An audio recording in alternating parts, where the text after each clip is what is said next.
Hello, Jeff.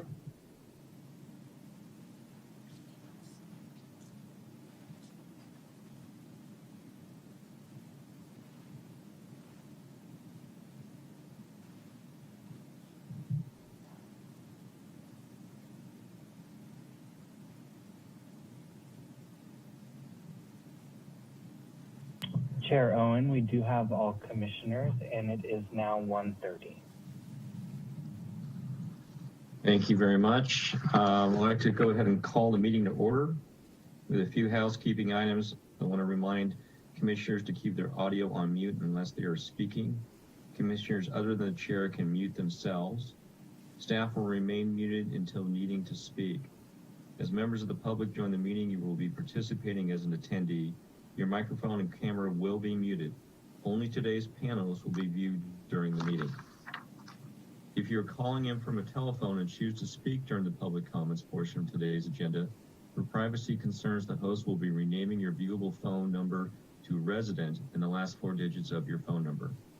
And as a reminder, the City of Santa Rosa is committed to creating a safe and inclusive environment free from disruption. We will not tolerate any hateful speech or actions and are well staffed to monitor that everyone is participating respectfully, or they will be removed. Also, if necessary, we will immediately end the meeting. Clerk, can you please explain how the public comments will be heard at today's meeting? At each agenda item, the item is presented. The chair will ask for Housing Authority member comments and then open it up for public comment. The host in Zoom will be lowering all hands until public comment is open for the agenda item. Once the chair has called for public comment, the chair will announce for the public to raise their hand if they wish to speak on the specific agenda item. If you're calling in to listen to the meeting audibly, you can dial *9 to raise your hand. The host will then call on the public who have raised their hand. Public comment will be limited to 3 minutes, and a timer will appear on screen for the commission and the public to see. Once all live public comments have been heard, the meeting host will read email public comments. If you provide a live public comment on an agenda item, but also submitted an email, your email public comment will not be read during the meeting. Additionally, there is 1 public comment period on today's agenda to speak on non-agenda matters. Item 5. This is the time when any person may address the Housing Authority on matters not listed on this agenda, but which are within the subject matter jurisdiction of the Housing Authority. Thank you. I'd like to go ahead and ask the clerk for a roll call. Okay, we'll go ahead with the roll call. We'll start with Commissioner Olson. Here. Commissioner Downey. Here. Commissioner Burke. Here. Vice Chair Test. Here. And Chair Owen. Here. Let the record reflect that all commissioners are present. Thank you. Moving to agenda item 3, which is statements of abstention. Are there any commissioners that need to abstain on any items today?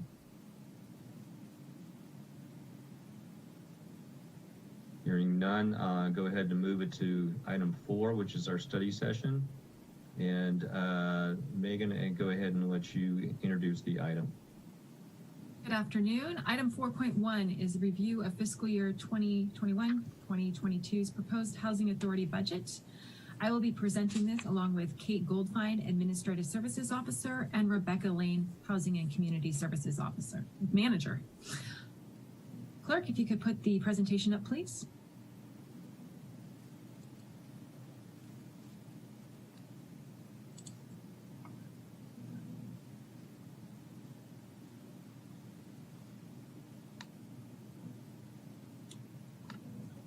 All right, next slide, please.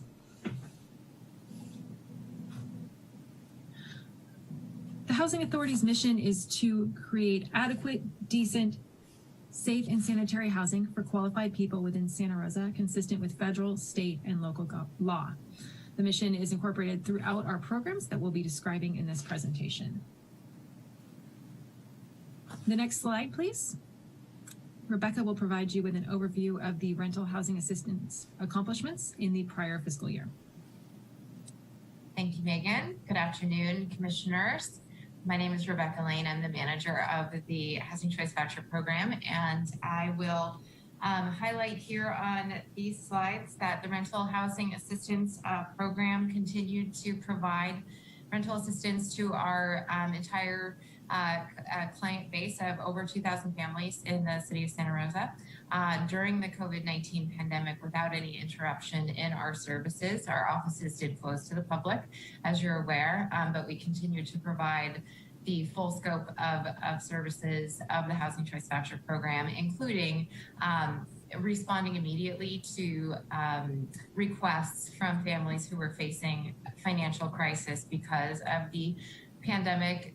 For example, families who had been laid off from their jobs, we were able to immediately respond to those requests to have rental assistance adjustments and pay a higher portion of our rent for those families on behalf of those families.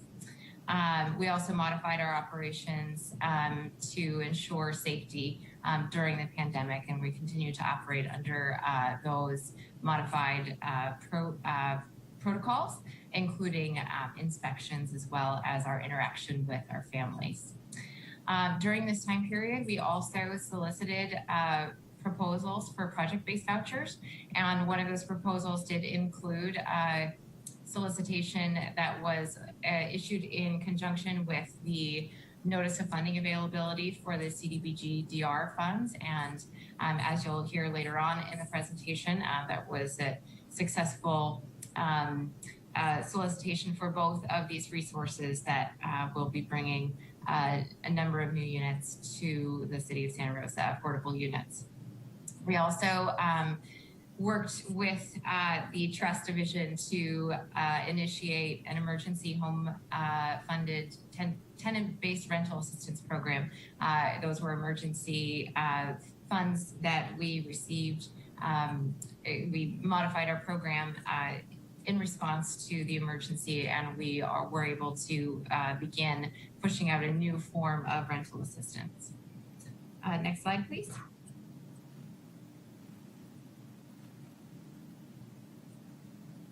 So as we move forward into fiscal year 21-2022, we'll continue to utilize the CARES Act resources. So we both have programmatic waivers that help us continue to provide our program at the highest level while we're still operating under modified procedures to make sure that we are operating safely.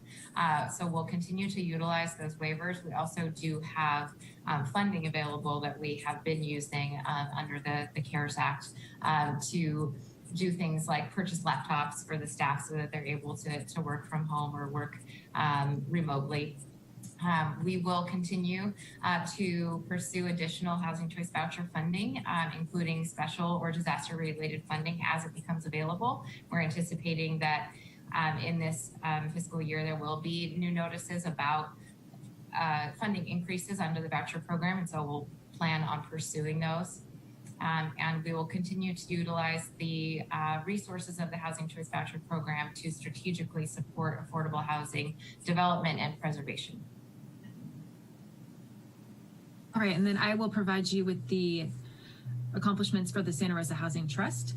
So as you may recall, in fiscal year 2020-2021, the trust facilitated 2 funding cycles that awarded over $42.2 million to affordable housing projects. Most notably, the $38.5 million in Cdbg DR funding that the Housing Authority acted on in January 2021. We continue to perform compliance on over 4,000 units. These are rental units, ownership units, mobile home rent control, and then some other programs that we monitor as well. And then the trust also administered additional federal CARES Act funding to address the impacts of COVID-19.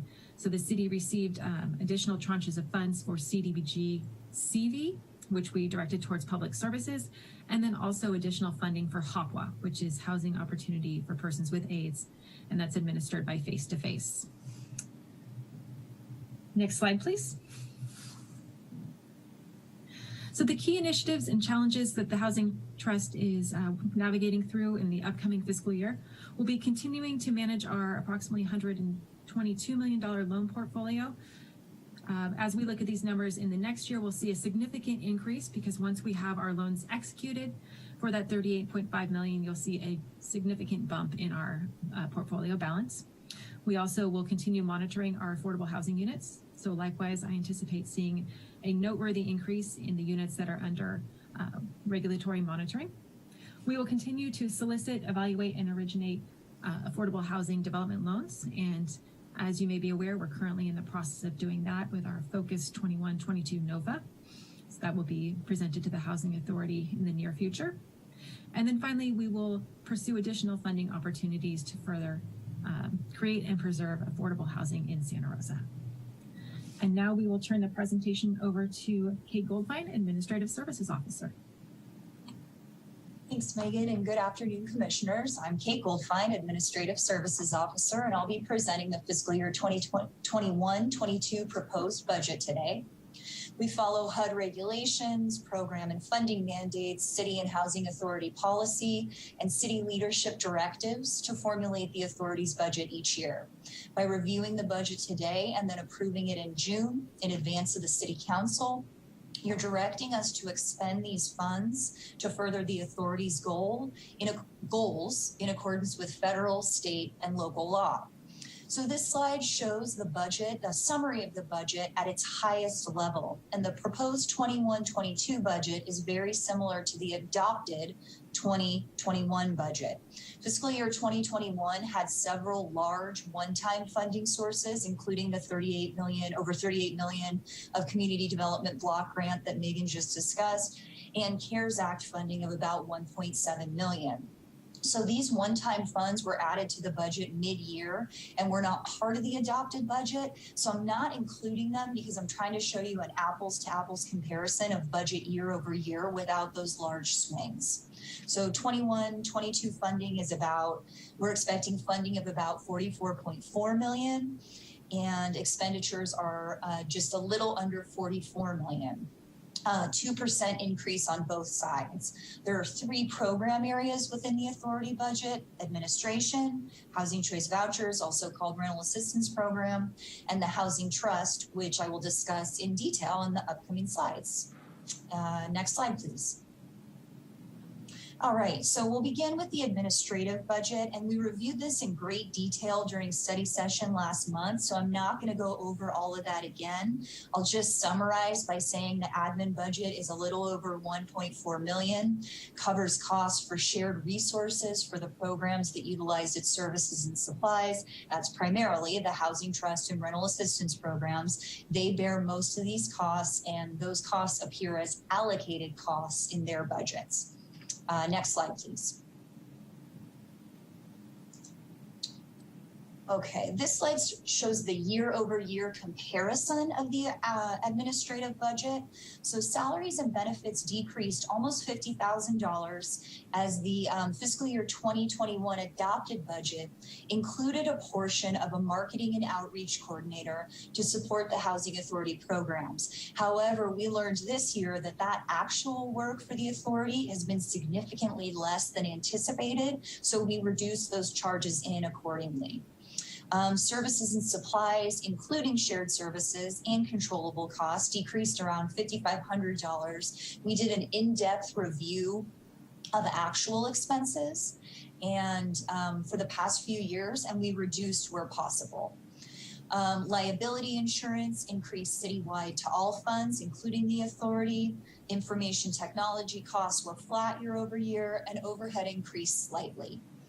Next slide, please. All right, now we'll focus on the funding sources that are available to the authority. The vast majority for both programs is federal, comprising 93% of the total funding. The Rental Housing Assistance Program receives federal funds of about $34.5 million, and that program also receives a very small portion, about $10,000 of restitution reimbursements. That's payback from clients who have underpaid their portion of the rent or landlords who have been overpaid.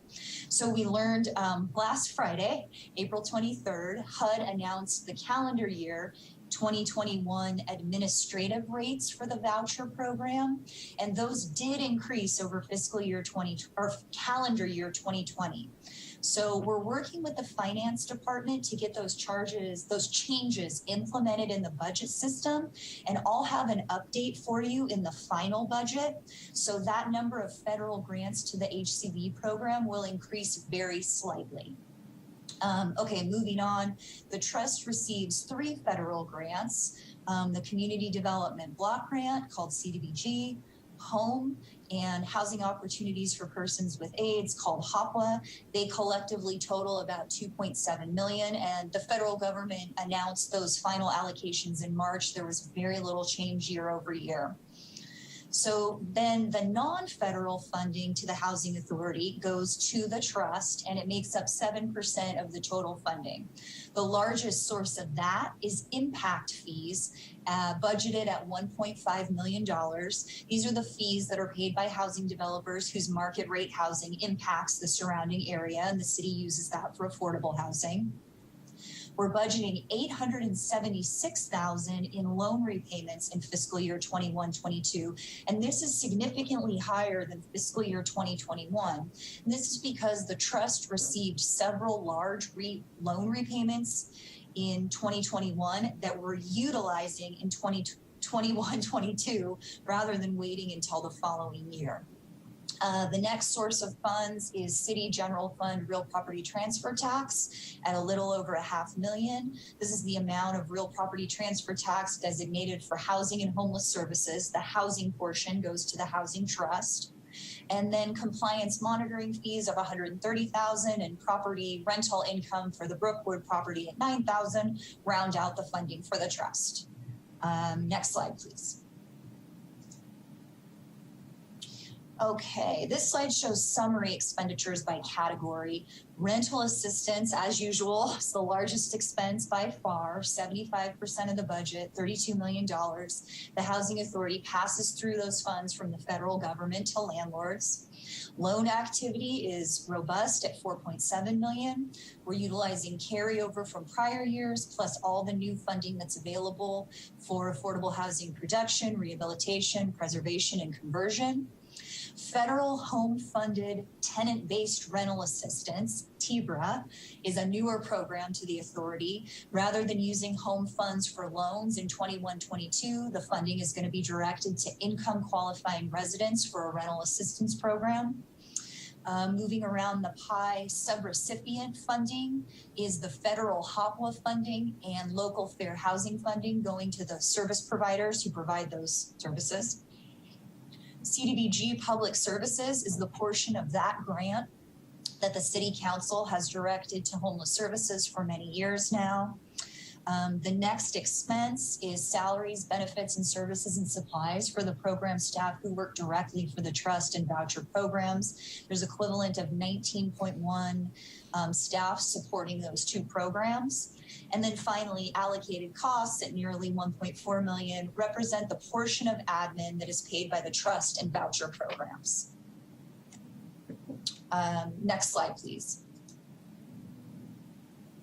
Okay, now we'll review the Housing Choice Voucher Program budget in greater detail. So as I noted before, HUD just updated the admin allowance. So at the time we created this presentation, we expected federal funding of about $34.5 million. The admin allowance increased slightly, so funding sources will increase for the final budget. You'll see that change.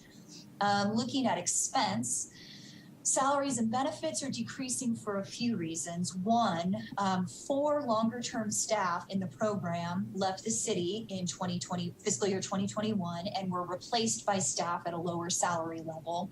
And then 2, we eliminated code enforcement support to the program. So a code technician was charging to the program to assist with inspections, and that's now all going to be handled internally.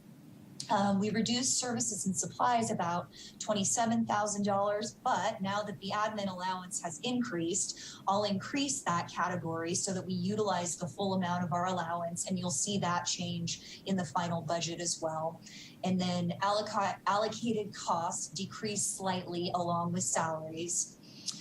Rental assistance increased primarily due to higher per unit costs for port-in clients. So port-in clients come to Santa Rosa from other housing jurisdictions. The original housing authority sends their rental assistance to Santa Rosa. So Rebecca and I reviewed actual expenses for the past year and found that while Santa Rosa client average per unit cost is holding steady at about $1,200 per month, port-in client assistance is closer to $1,400 per month. So we average about 275 port-in clients each month. 99% of those come from the County of Sonoma Housing Authority. And port-in clients tend to have more turnover and therefore newer, higher rental contracts. And they tend to come to Santa Rosa for multifamily rental housing, which is also at a higher cost. And then finally, the reduction in full-time equivalent positions is the removal of the code enforcement technician from the program. Next slide, please. This slide just reiterates what I noted in the previous slide, so we can go to the next slide. Thank you. All right. The next two slides detail the Housing Trust funding expense and full-time equivalent positions. The trust is funded by 13 different federal, state, and local funds, each with its own regulations. Federal and state funds are highly regulated, local funds somewhat less so. New revenue increased over $700,000. As I mentioned before, we had several large loan repayments and a large bond payoff occur in the first half of fiscal year 2021. And we budgeted to use that revenue in 21-22 rather than waiting until the next year.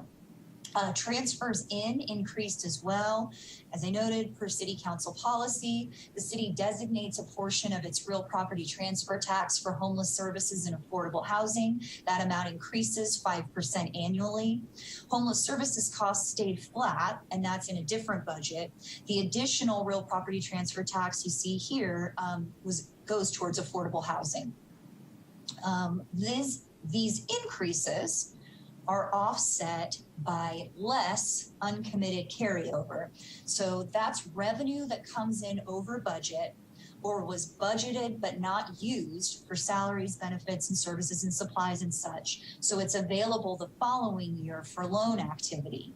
And this is part of the funding in the notice of funding availability that Megan discussed earlier that was issued that you'll see in a coming meeting. So the major source of uncommitted carryover for the past few years has been impact fee revenue. Again, developers pay instead of providing affordable housing in their market rate developments. That revenue has been much higher than budgeted for the last few fiscal years. It's now decreased closer to its budgeted amount of $1.5 million. So all that extra revenue is not coming in, but we are still on track to receive the $1.5 million that's budgeted. And Megan and I will keep a close eye on that funding source and reduce that budget if we need to. So now we'll focus on expenditures. Salaries, benefits, services and supplies, allocated costs, and project admin. Again, were discussed in detail at study session last month. So just very briefly, salaries and benefits increased primarily due to the continuing reorganization around homeless services.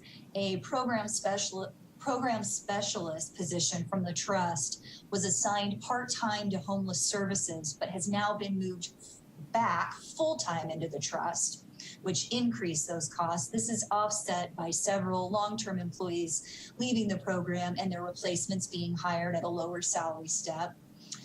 Services and supplies are essentially flat, and allocated costs increase slightly along with salaries. And then just as a reminder, project admin is that portion of home and Cdbg funding that can be used for salaries and benefits for specific projects. It reduces the amount that we can spend on those projects, so we don't often use it. We do need it to be available, and any unused project admin gets rolled into the following year's uncommitted carryover. Okay, next slide, please. Thanks. Okay. Loan activity decreased overall because less funding, less uncommitted funding from prior years is available, and home funding is now being directed towards tenant-based rental assistance. This decrease is offset slightly by the increase in real property transfer tax and the large bond payoff. Subrecipient funding is the federal HOPWA funding and local fair housing funding going to the service providers. HOPWA funding increased about $6,000, which you see there. And then, as we've noted, federal home funding is being used for tenant-based rental assistance in 21-22. It was not part of the adopted fiscal year 2021 budget. At the end of 1920, as COVID was increasing, we repurposed existing 1920 home loan budget for tenant-based rental assistance. The 2021 home funding went to loans as usual, and then now in 21-22, we're using home funding for tenant-based rental assistance. Finally, Cdbg public services increased slightly over the last year. This funding is directed to homeless services by the City Council. And then, as I noted earlier, the full-time equivalent positions increased as a program specialist who had been assisting homeless services came back into the trust full-time. Next slide, please. This slide reiterates what I discussed on the previous slides, and then also notes that the trust budgeted reserve is at $371,000, which meets the requirements of the Housing Authority policy. And next slide, please. Okay, so finally, the next steps in the budget process, we will review the general fund budget along with all the other city departments with the City Council on May 18th and 19th.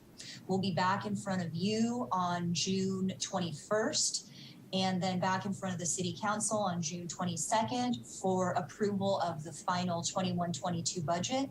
And this concludes the presentation, and I'm available for any questions you may have.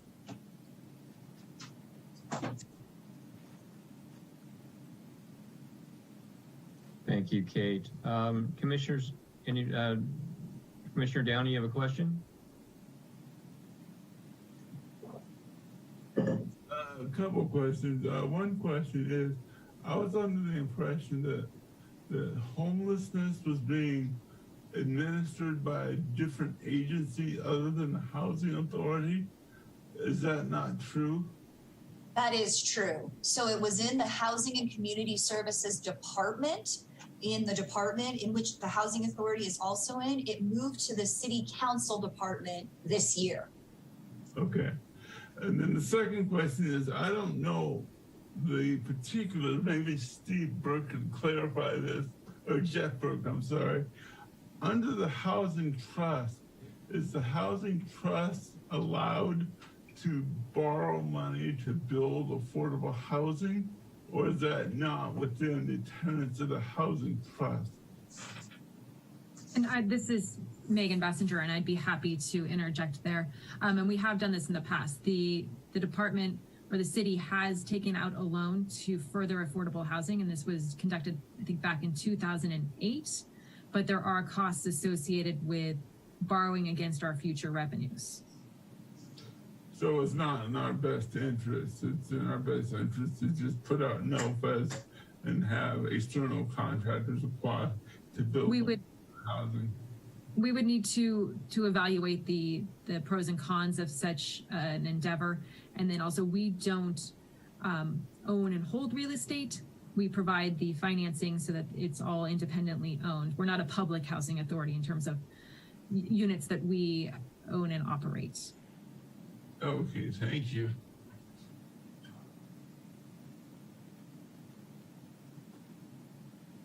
Any other commissioners have any questions? Oh, I have one. Commissioner Olson? Can you hear me? Yes.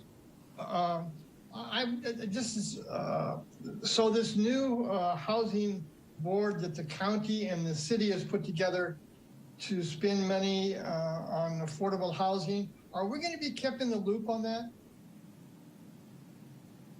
Commissioner Olson, so I'm assuming you're speaking about the Renewal Enterprise District, commonly known as the RED? Yes. Yes, and right now there aren't any updates to share other than the City Council identified $10 million of the PG&E settlement money to go towards the loan pool for the RED. We are in conversations with them on terms for the city. So as we finalize those discussions, I will be bringing that back to the Housing Authority for your information. Well, thank you very much. Chair Owen, Commissioner Burke does have his hand raised. Yes. Commissioner Burke? Thank you. I appreciate that. Can you provide the total number of full-time equivalents in the department as compared to how many of those are supporting the Housing Authority portion of the budget? So at this point, because Homeless Services has moved to the City Council, the only people remaining in the Housing and Community Services Department support the Housing Authority, so that those totals are equal right now. So if I looked at the number at the bottom of your slides, I could see add up the total number.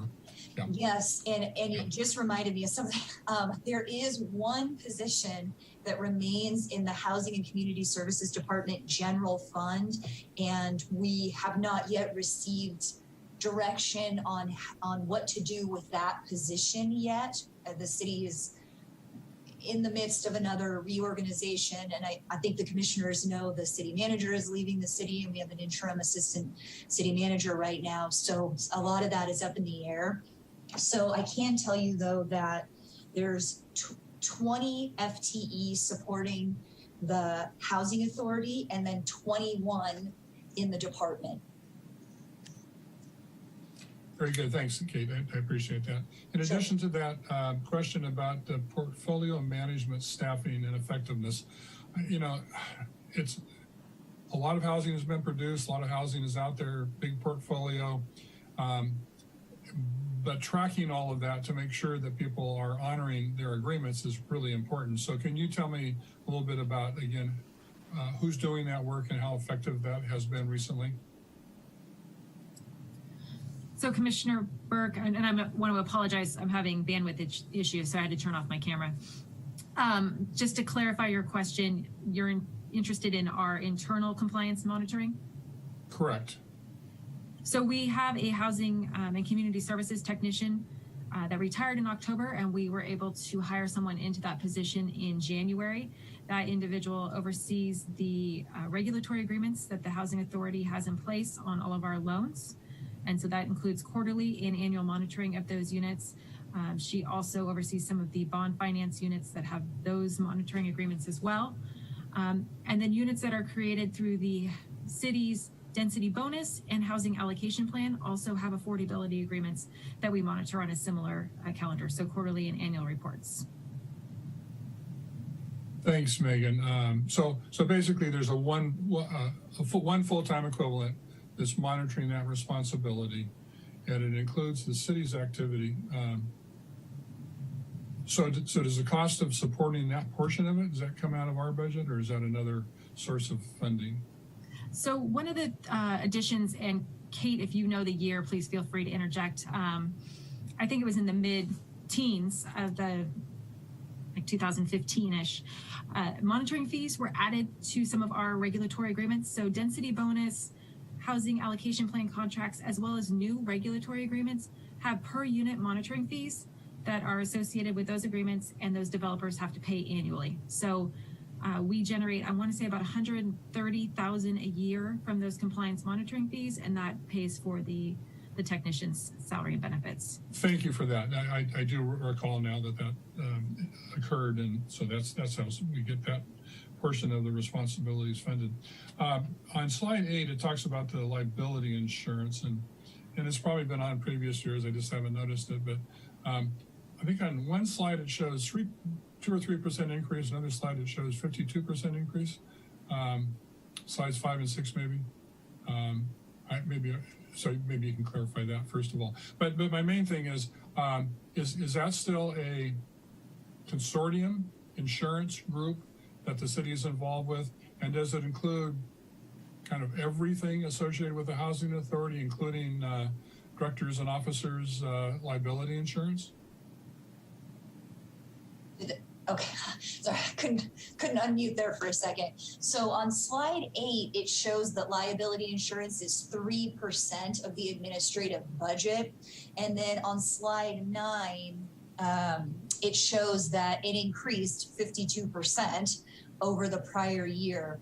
And so I know that it includes, you know, I'll need to find out from the city's risk manager what exactly that includes. When I asked about the giant increase, we were told it increased citywide, and that's just the number. So I can find out for you what exactly that covers. Thanks. I would think that Housing Authority would be interested in kind of knowing what that covers. I don't think we've talked about that for a long time, and so it'd be good if you can be, you know, some kind, you know, a written kind of update or whatever you might want to provide. Sure. So thank you for that. And then I think, let me just take 1 second here. So yeah, with the inspections. So I know that the inspections at one time were for many, many years being done in-house by staff. You know, at one time it was people that were devoted to just that function, and then it was responsibility of the managers of or the people that actually work directly, the technicians working directly with the clients, and then it went to code enforcement. So how's it handled? How's it going to be handled now, or how is it being handled now? So I'll answer this briefly, and then I'm not sure if Rebecca is still on. So we had code enforcement. Code enforcement wasn't completely handling the inspections. They were doing the quality control part of the inspections for us. So our technicians, oh, there's Rebecca. Rebecca, do you want to take this one? Sure, thank you. I missed part of what Kate just said as I was being promoted to panelist, but so the code enforcement was offering our what they call quality control inspections. So we had a code enforcement staff go out and meet the requirements to re-inspect a certain portion of the units, just to make sure that our initial inspection hadn't, you know, missed anything. We did that as an arrangement when code enforcement was added to our department, to the Housing Community Services Department. And then once code enforcement under another subsequent reorg was no longer part of our department, it became harder to sort of manage that, having it done that way. And so we reverted back to our original plan, which is that a supervisor goes out to re-inspect the units for those quality control inspections. So it's the technicians, when they do annual re-exams, there's an inspection, which I'm sure has been much different this last year, but that's the process with the oversight by a supervisor. Thank you. Mm-hmm. Well, perhaps one more here. Let's see.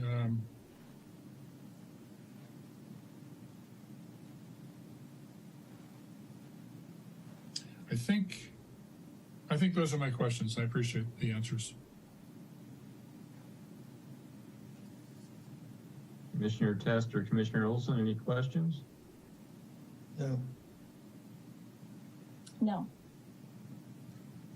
Okay, I do have a couple of questions. There was discussion both from Rebecca and from Megan about funds coming in from the CARES Act. Are any funds available going forward in the next fiscal budget from the CARES Act, or any other federal funding that would not normally come through? I can take a shot at that, Megan, if you want. So all of that funding occurred in fiscal year 1920 or 2021. We haven't heard that we will get any new funding in fiscal year 21-22. The funding from 1920 and 21 in some cases has not been entirely used. So it may take us more than one fiscal year to expend it, but we have not yet heard that we will be getting new funding like the CARES Act. If I could just, one addendum to that, Kate, is we did receive very high level notification without detail Right. on the on the additional home funds. So HUD has allocated additional home funding to jurisdictions throughout the country, and the city should be receiving a little over 2.7 million. We don't have any information on the timing associated with that, but unlike the home funds that are included in our annual budget and are subject to additional items on today's agenda, 2.7 would be able to make a significant dent in an affordable housing project. So those will be coming in the future. We just don't have any information on the timing or the requirements for adding those to our federal action plans.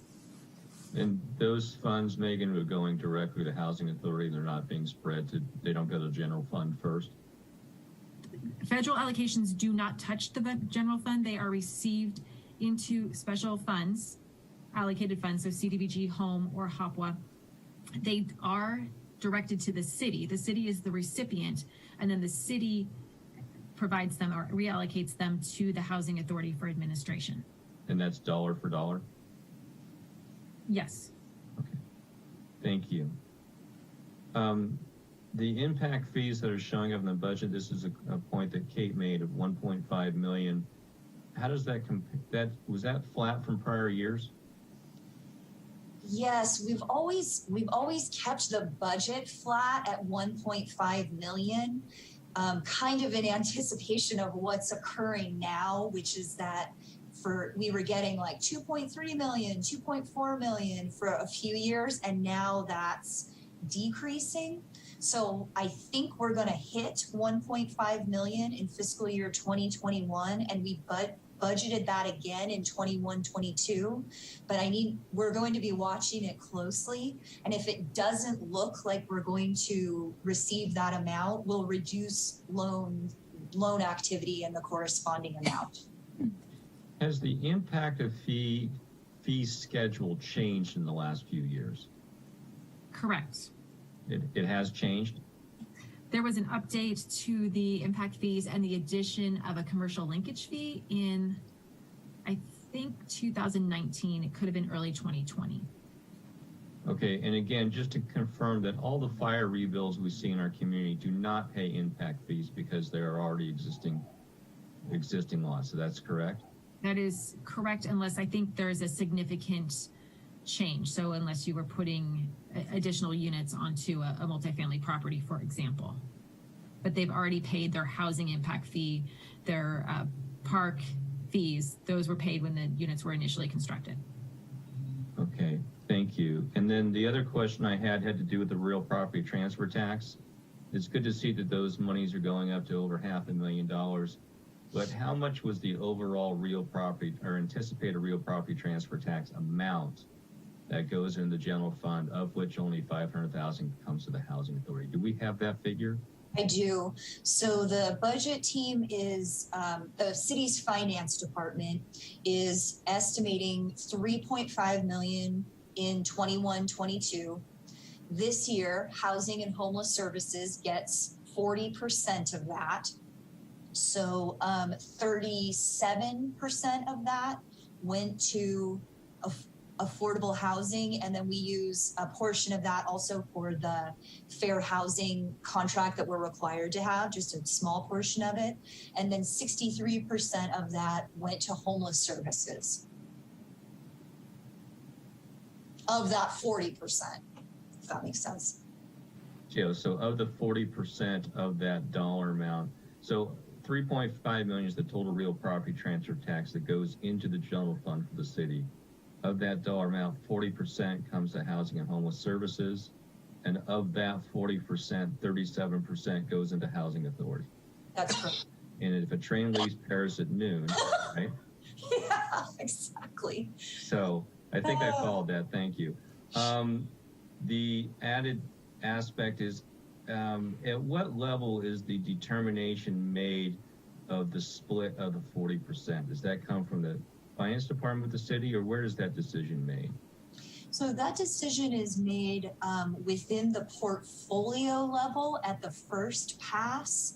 So we look at all of the expenses of homeless service. We start with homeless services. So what expenses does homeless services have this year? And because that has been the city council's highest priority for several years, we make sure that we can cover that amount within the finance department guidelines, which are often to keep a flat budget or to reduce budgets by a certain amount. Once we've covered the amount of homeless services expenses, the rest of that can go to affordable housing. So I'll come up with scenarios for that and present them to Megan and to the assistant city manager. We'll discuss that. That gets run by the city manager to make sure that the priorities for homeless services are being met, and then we make any changes from there. So if homeless services are taken out of housing and community services and being done at the city level, and 40% of that real property transfer tax is to go to housing and homeless services, is that a double count? Because housing and community services is not handling homeless services at this point in time. No, and the council policy, it's written in a way that it assumes housing and homeless services are going to be in the housing and community services department. So we may need to update that, but it needs to go to the program areas of housing and homeless services, regardless of where those are organized within the city. So homeless services is in its own fund, and that fund moved over to the city council, and a portion of that fund is the transfer in of real property transfer tax. And what is the trend right now in the homeless services cost? Is it flat, increasing?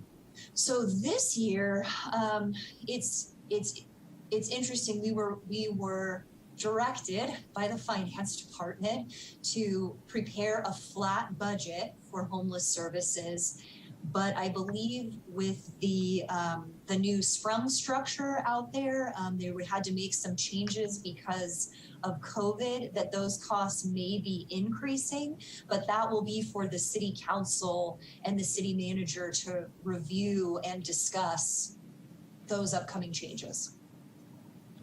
And this is kind of something I've brought up in other meetings, because the 40% figure of 3.5 million is $1.4 million, and we look that we just had in our last meeting a NOFA for $8 million to go up, but that's only because $4 million came back to us, so it would have been about $4 million. So $1.4 million is a significant dollar amount in terms of monies that can be made available in the year from the Housing Authority to build units. And still a strong believer that the way we get out of this is to continue to provide housing units and more units. And study after study after study will tell you that. So that's why I keep bringing this issue up in terms of wanting to make sure that the real property transfer tax, and as that goes up to 40%, 45% next year, the funds that are being spent on housing services do take away from the ability to build units, which is a good long-term solution. And so I just wanted to reiterate, that's why I brought it up. I don't have any other questions. Do any of the commissioners have questions? Chair Owen, Commissioner Downey does have his hand raised. Yes, Commissioner Downey?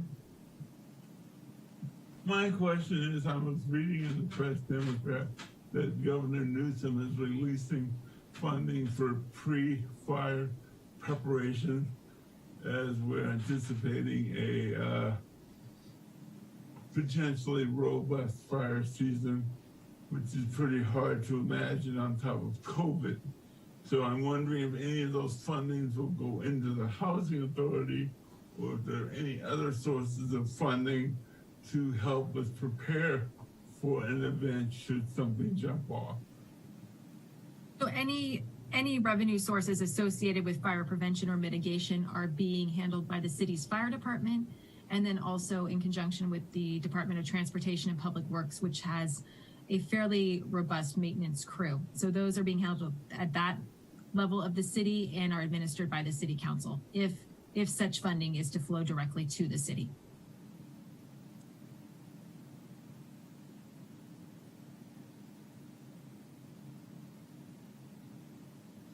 Any other questions from commissioners? Okay, hearing none, I'd like to open it up for public comment.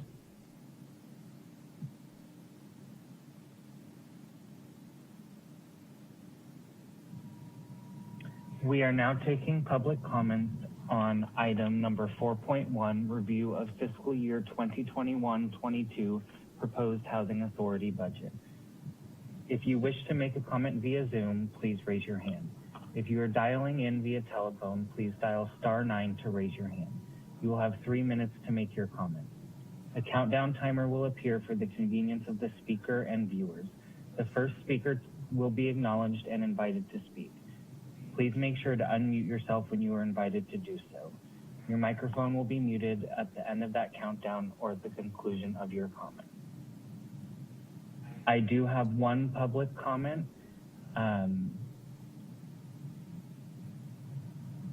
Gregory, can you hear me? Yeah. Yes, I can. Thank you. Can you please confirm that you can see the countdown timer? I can see it, Mark. Okay. Your time begins now. My name is Gregory Farron. I've been around the Housing Authority in the city for a long time, having gotten lots of money from you for nonprofit housing development. And I want to thank Megan and Kate for the presentation today, because it's a good update for me about the state of the Housing Authority and its funds. Nothing was terribly surprising, but I am interested in the conversation that you've had afterwards about the status of homeless services and homeless funding. We today are generally just here to give you an update on what we're doing to try to advance some of the programs that you have had responsibility in the past and responsibility for, which will end up somewhere in the city. And what we're doing in both this meeting and in the budget process to try to identify some more money for either you or whoever ends up having responsibility for homeless housing and services. Now, as you know, homeless housing isn't just shelters. It ends up being a lot of permanent housing too. So I'm not ever sure that you're going to be able to completely separate responsibility for housing for homeless if you consider what Chairman Owen was just saying, and we agreed to, which is that permanent housing is an essential ingredient to this whole thing. So somewhere a collaboration between homeless services, homeless shelters, and homeless permanent housing is going to happen, and we're going to be right here with you to try to help make that happen. But the bottom line for today's comment is that we will be approaching the City Council during budget hearings to try to get them to identify a significant amount of money to give to either you or the homeless services center in the city manager's budget.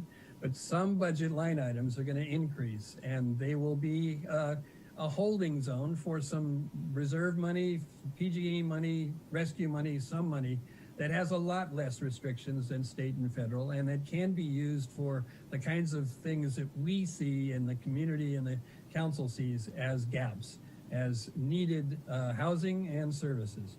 And we wanted to give you a heads up for it, because we consider you our partners, and we are, as we have in the past, trying to work within your own budget approval, budget reviews, and budget execution over the next year.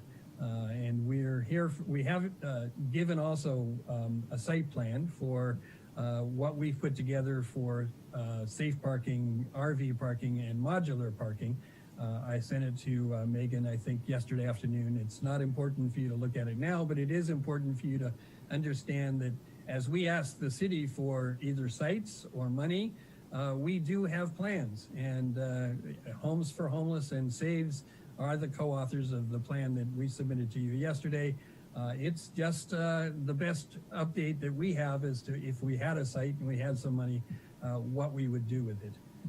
I'm here to answer any questions afterwards, and I'm sure that if you wish to email me or get any more information, both the Saves website and my own personal email that's attached to the email I sent to Megan.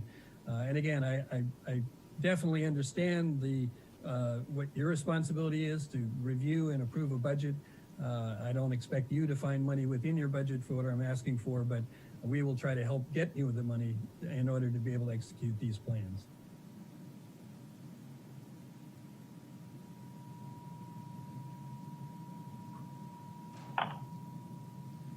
At this point, Chair Owen, I do not have any more hands raised, and we have not received email public comment. Thank you. And thank you for that comment. Appreciate the input and the work toward trying to solve a very complex issue of homelessness and housing in our community. I'd like to move on to item 5, which is public comments for non-agenda items.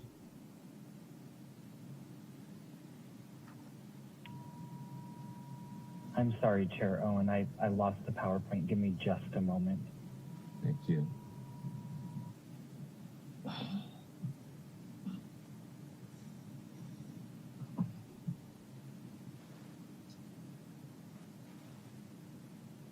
Chair, while Mark is pulling up the PowerPoint, were there any final thoughts or direction for myself or Kate Goldfein on the upcoming fiscal year budget before we conclude the study session? Commissioners, I don't have any of the commissioners. Commissioner Downey? I just want to thank you for all the details that you put into this budget, and it looks very sound, and I'm assuming that it's going to be a very flexible budget, you know, as our needs are constantly changing in the jurisdiction of Santa Rosa. If I may, I agree, you know, a very well organized and presented budget. And I guess I would hope that there's stability in terms of the responsibilities of the department for some foreseeable future. It seems like there have been so many different iterations that it makes it kind of harder on staff and probably harder on the community to kind of follow who's responsible for what, but hopefully that'll stabilize. And just to follow up, I did have the question about the insurance, and so I hopefully that'll be responded to consistent with our discussion about you know what's included in the insurance, and is directors and officers liability insurance a part of that. Just an update, and then on the budgeted amount. And so a response to that would be appreciated. Thank you.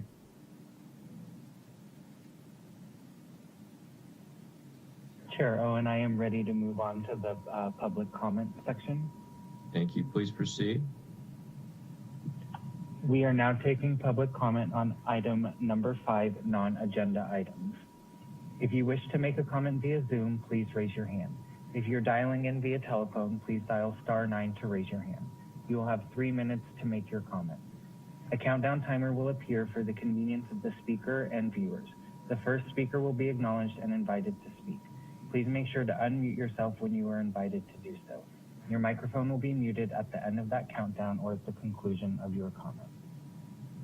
At this time, Chair Owen, I see no hands raised, and I have not received any email public comment.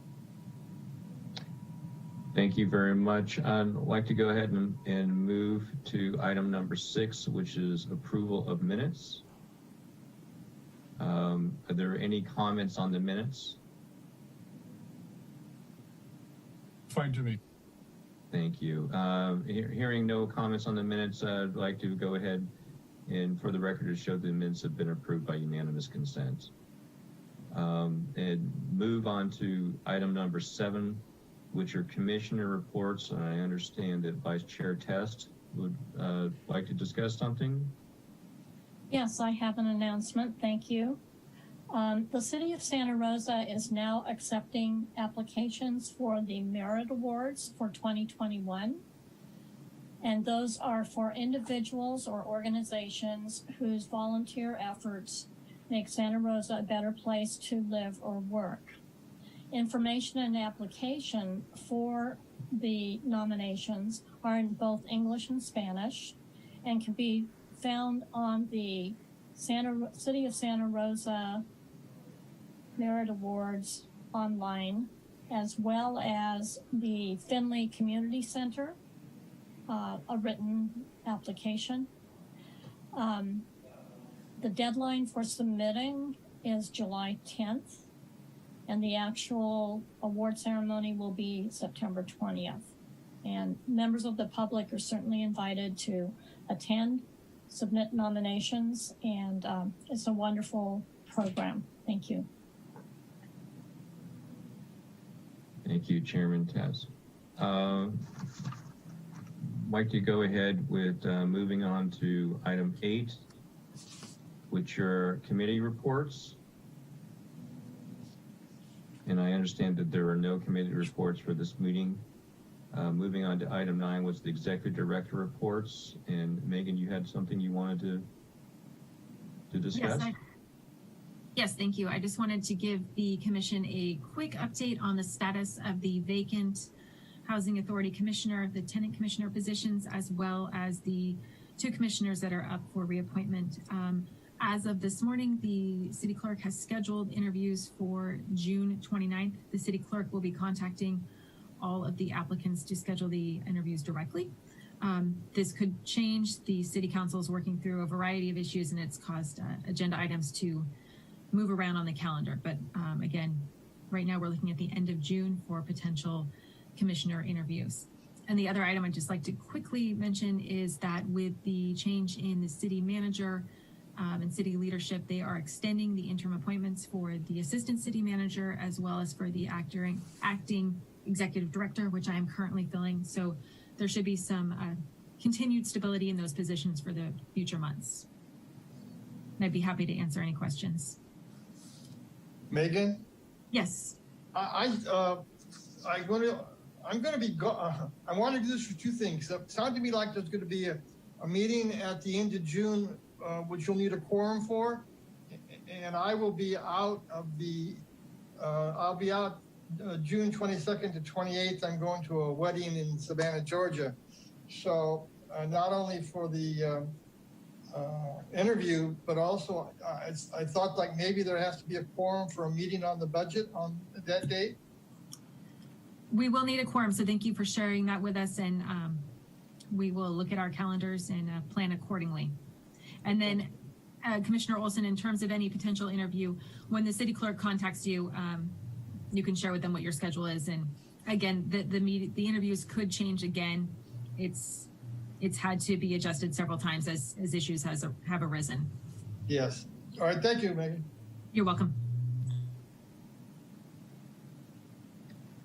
Thank you, Megan. Any comments from commissioners? Additional comments? Thank you. We'll go on to item 10, which is consent items. And I understand from our agenda there are no agenda consent items for today's meeting. The next item is item 11.1. And I believe that Rebecca will be presenting this item. That is correct. So item 11.1 is a report item, update to Housing Choice Voucher Program, Administrative Plan, Project-Based Voucher Policies, and opening of a request for proposals for project-based vouchers. Rebecca Lane, Housing and Community Services Manager, presenting. Thank you, Megan, and good afternoon again, commissioners. This presentation is a twofold item. First is to go over the updates to the administrative plan regarding project-based vouchers, and then also if the administrative plan updates are approved, we are also requesting a motion to approve the release of a request for proposals for project-based vouchers. Next slide, please. So the administrative plan is the major policy document that guides the ongoing administration of the federally regulated Housing Choice Voucher Program. Chapter 17 of the Santa Rosa Housing Authority Administrative Plan outlines the policies regarding the use of project-based vouchers within the Housing Choice Voucher Program. The Housing Opportunity Through Modernization Act of 2016, which is known as HOTMA, authorized regulatory changes specific to the use of project-based vouchers. Implementation guidance was also provided by HUD in PIH Notice 2017-21 and subsequent notices. The regulations guiding the Housing Choice Voucher Program, the Code of Federal Regulations, requires that any revisions to the administrative plan are approved by the Housing Authority Board of Commissioners and that they are also reviewed at a public meeting. Next slide, please.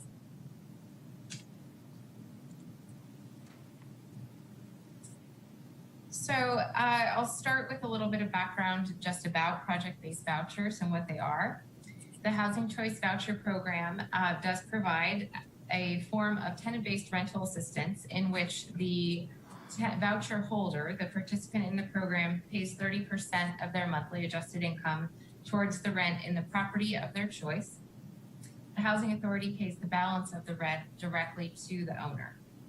The project-based voucher program is a component within the Housing Choice Voucher Program that allows a public housing agency to attach up to 20% of its vouchers to units in specific projects.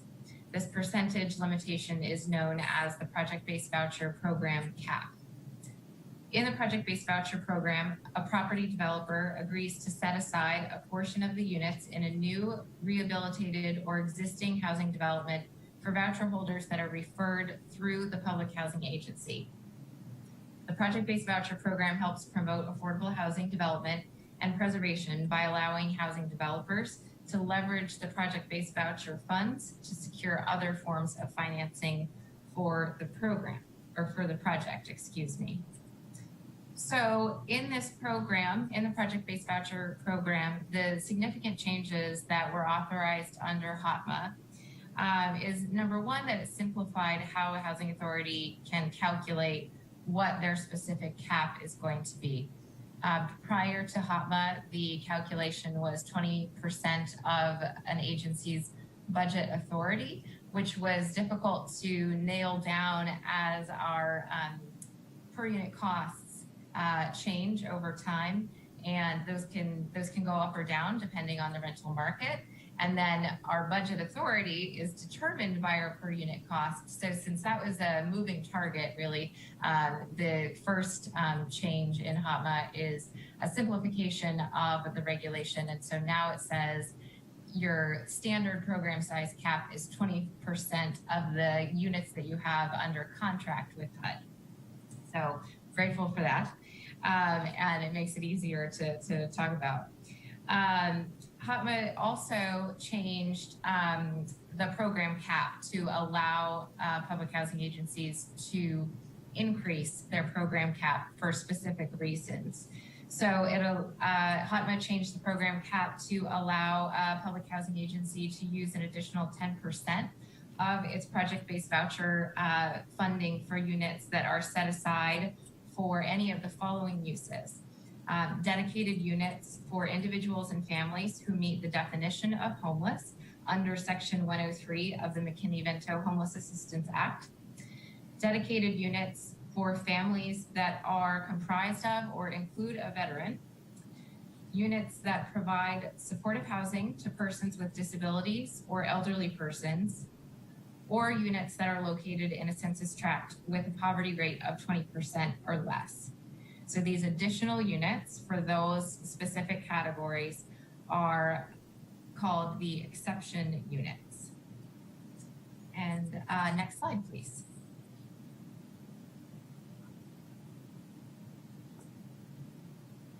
So what we are proposing with this item is a revision of the administrative plan to allow Santa Rosa Housing Authority Housing Choice Voucher Program to increase the number of units that we may make available for project basing from 20%, which is the standard program cap, to 25%, so long as the units meet two of those exceptional categories that I described in the previous slide.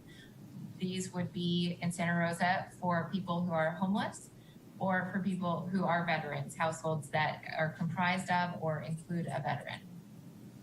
The reason that we are proposing the change in this way, first of all, the increase at all, considering an increase in the program cap, we have seen that the use of project-based vouchers in Santa Rosa has leveraged additional affordable housing units. The current program policies in our administrative plan do allow for the standard program cap of 20%. And since 2007, when the program was enacted locally, we have set aside 369 vouchers for use as project-based vouchers, which is an equivalent of about 19.4% of our current units under contract with HUD. Of the 369 units, 139 are operational and existing developments, 90 are projects that are currently under construction, and 140 are allocated to developments that have not yet begun construction. And these 369 units are scattered across 16 total projects with a total of 1,154 affordable units within those 16 projects. We also know that there continues to be a demand for homeless dedicated housing. And so that is one of the drivers of the policy that we're proposing, which would be to increase for that particular exception. We also, in consultation with the VA, are aware that the Voucher program and the other associated programs supports for veterans typically the special needs of veterans and their families are better met with veteran dedicated units and projects. So we know that we have the support and the interest from the local VA to continue potentially increasing the number of veteran dedicated units in the future. We also, as we were considering the implications of making this change, we wanted to make sure that we're continuing to balance the tenant-based program and the project-based voucher resources. The Housing Choice Voucher Program is so named because the fundamental one of the fundamental values of the program is to make sure that families have housing choice. And so we believe that increasing this percentage slightly and increasing it only for these particular local needs is a good balance between those two needs. So the proposed revision that we're proposing today would allow for up to an additional 5%, and that would bring the allowable program size as we have it right now under our current contract. That would be an equivalent of 475 units. And if the change to the program cap is approved, this action will also approve the release of a request for proposals for project-based vouchers for projects that are providing permanent supportive housing for formerly homeless individuals, including units that are dedicated for individuals and families who meet the definition of homeless under Section 103 of the McKinney-Vento Homeless Assistance Act. And I apologize, I think I forgot to move to the next slide. Can we have the next slide? I think I just talked about it. Yes. So if the action is approved to modify the administrative plan policies, then we would also request that the Housing Authority make a motion to approve the request of proposals. This request for proposals would only be for individual housing units that are dedicated to individuals and families who meet the definition of homeless under Section 103 of the McKinney-Vento Homeless Assistance Act. Excuse me. This request for proposals also utilizes the point scale that was recently released under the NOFA.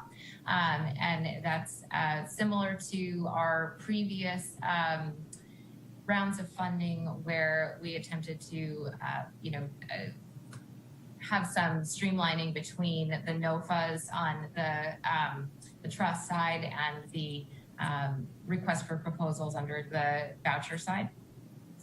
And the reason that we are proposing to release an RFP now is because we are aware that there continues to be demand for the resources of the project-based voucher program, and that there are upcoming funding rounds that this resource could be helpful for. Next slide, please.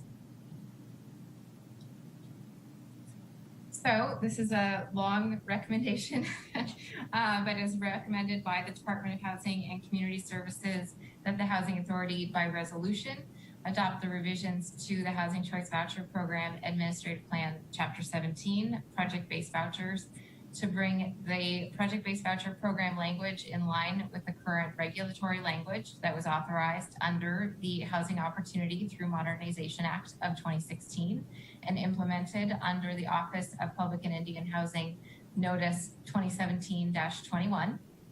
These revisions also include a policy change increasing the number of project-based voucher units allowed in the Housing Choice Voucher Program if those units are specifically made available to house individuals and families who are homeless, or if those units are specifically made available to house families that are comprised of or include a veteran. Next slide, please. In addition, if the increase in the number of project-based voucher units in the Housing Choice Voucher Program is approved, the Department of Housing and Community Services recommends that the Housing Authority, by motion, approve the release of a request for proposals for project-based vouchers to solicit proposals specifically for units to be made available to house individuals and families who are homeless. That concludes my presentation, and I'm happy to take questions. Thank you, Rebecca. Commissioner Olson, you have a question? I do. Rebecca, what happens to the people that are at the front of the list? In other words, do they get the first shot at these project-based vouchers, or are they stepped over by people with needs, or how does that work? I always feel sorry for those people who have waited 2 years and all of a sudden there's a program that says, oh, these people go in front of you. Is that what's going to happen again? Well, I think that's certainly one of the concerns that we thought about, and we have 16 different projects where we have project-based vouchers. Some of those are dedicated to specific populations already, like the VASH units or some elderly units. We always go to our existing waiting list. The regulations require that we survey the existing waiting list for people who are interested in specific projects that the project-based vouchers are funding, and or that they are eligible for those projects. So we have a variety. We have some units that do have a special designation, and we have some units that do not have that. So if the family that is on the waiting list already is interested in a particular project, they can apply specifically for that project.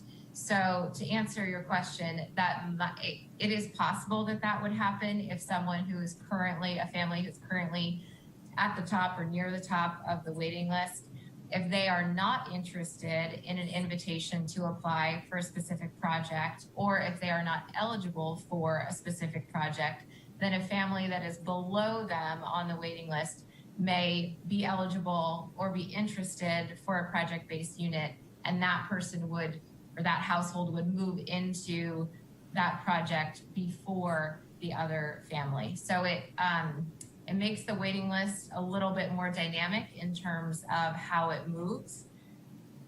That's true. So if you had to make a guess, how many people do you think on the top of that list would take, a project-based if offered to them? Well, a lot of these are, really beautiful, brand new construction units. So I think we have seen a lot of interest as we survey the existing waiting list for the different projects as they're coming online. I think it really depends on the individual household and what their specific needs are, and whether they would prefer to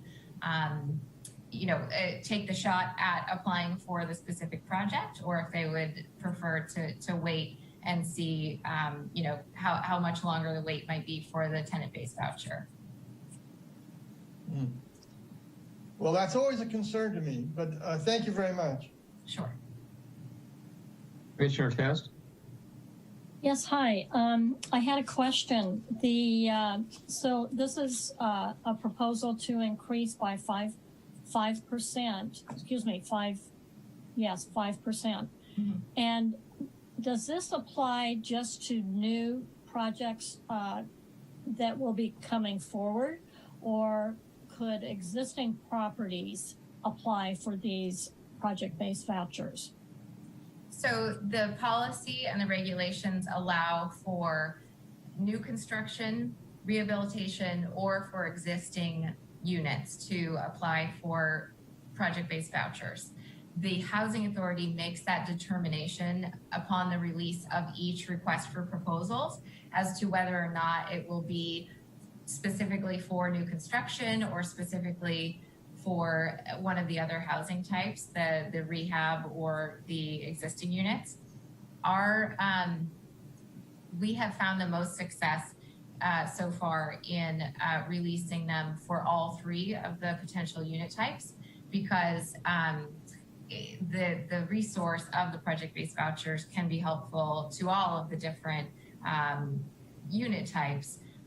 We have a lot of those units, and a lot of the applications that have been successful are new construction. As I mentioned, we have 139 that are currently operational units. We have 90 units in projects that are currently under construction, and another 140 that are new units that are have yet to begin construction. So the majority of our interest in the last few years has been for new construction. Thank you. Commissioner Burr? Thank you. The current utilization for our vouchers are at what level now, Rebecca? It is in the low, mid-90s, the utilization overall, yes. Mid-90s, so it's pretty strong. Yeah, I think I share the concerns that Commissioner Olson had commented on earlier. This is an observation, and it's not meant to say to be critical at all, but I know on this one we're really taking potentially, moving in the direction of taking more vouchers out of circulation for the people on the list that can be used at large throughout the community. The next item on the agenda kind of goes the opposite way. We're taking money away from maybe an opportunity to produce or rehabilitate units, even though it'd be a modest number, but it would be there as close to perpetuity as possible if you were able to convert that $750,000 into permanent units. But it's taking it out of that category and putting it into the vouchers. I think in that case, it makes lots of sense given the circumstances that we face right now with people having a very difficult time paying rent. But this could be argued that this, would serve the same purpose. Now, I'm sure there's been a very in-depth discussion at the staff level about the pros and cons of doing one versus the other. And I know that you can't compare the two programs and their impact and their effectiveness. But it's just a kind of a point that occurred to me. We are doing kind of two different things, moving in two different directions with these two items. I think this is fine. I think we ought to keep in mind as we go along and probably have suggestions from staff about why we're doing it. When the next time comes up, we want to put out vouchers that are project-based, we got to talk about kind of the reasons behind that. It makes sense at this point in time because. Sure, thank you for those comments. And I'll just point out as to the concern about taking the units out of circulation, and this applies to both Commissioner Olson's question as well as Commissioner Burke, your comment. The one thing to keep in mind is that the project-based voucher, while the contract that's tied to the project is long-term, the tenant receives the opportunity to move out of the project and into any other housing unit of their choice after 1 year of residency in the program or in the project. We hope that everybody really loves where they live and they stay there. But if they have a need to leave the project that they have moved into, they will receive a tenant-based voucher as part of the sort of the way that the program works. The reason that it can come from the tenant-based resources, because it does ultimately turn into a tenant-based voucher if the family chooses. Oh, that's great. I'm glad to hear that. That makes me feel better. Thank you. I think that's important point. And Rebecca, again, so if a unit is committed to a particular development with new construction, somebody moves out, there's an effort made to try to refill that unit in that complex that received the allocation in the first place. Is that correct? Yes. So if the family who first moved into the project moves out, then another family who is, again, eligible for or interested in that particular project is called from the waiting list and moves into the unit.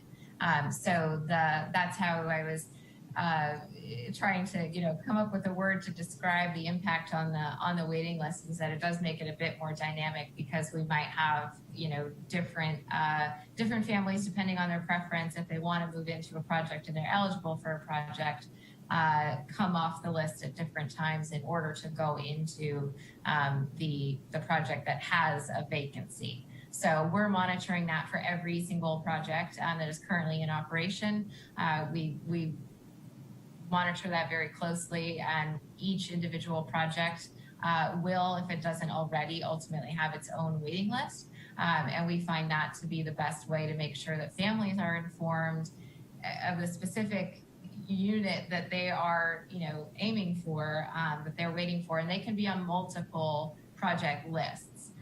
So they could be on the waiting list for crossings on Aston. They could be on the waiting list for Parkwood. They could, they could take their pick and be on multiple waiting lists, and so have multiple bites, at the apple, so to speak.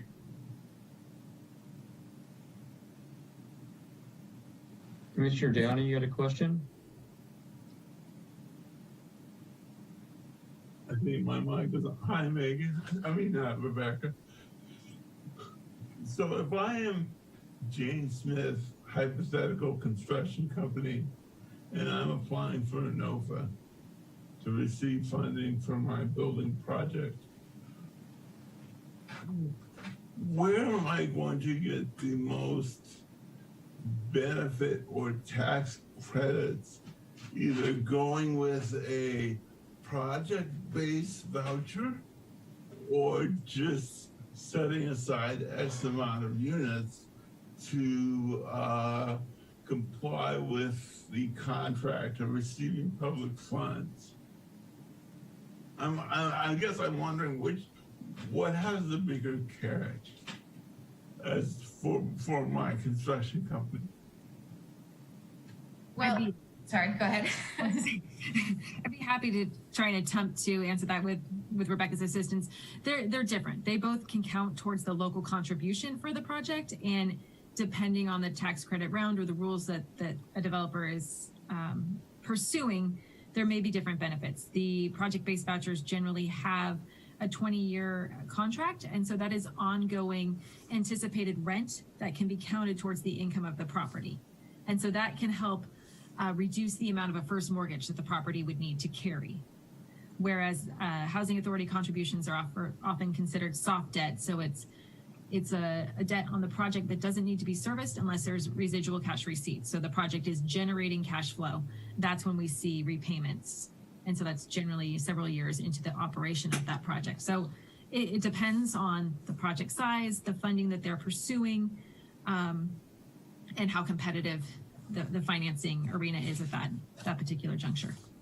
Rebecca, if there's anything you want to add. It sounds like if I'm allocating X amount of units for project-based, then I can use the income from those units that are project-based as a source of funding for a lending institution or some other agency who could potentially help me finance my building project.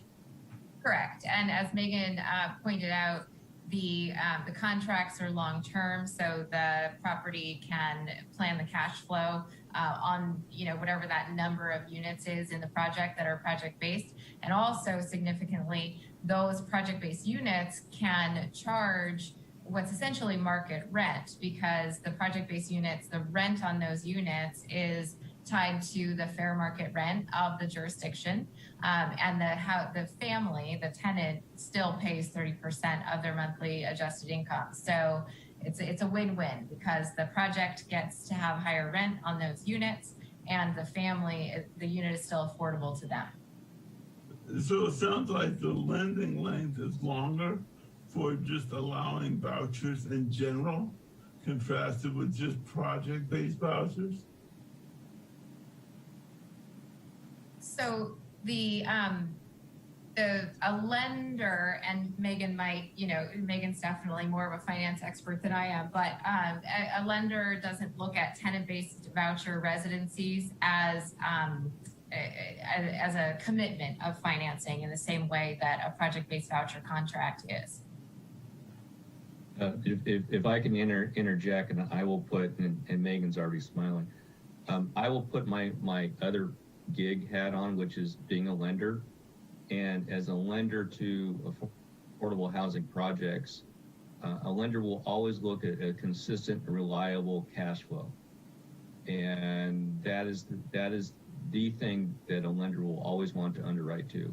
So project-based vouchers allows for a consistent and reliable cash flow because it's a 20-year commitment. You know what the rents are going to be versus having to go out and find a tenant that brings that income in terms of a housing choice voucher.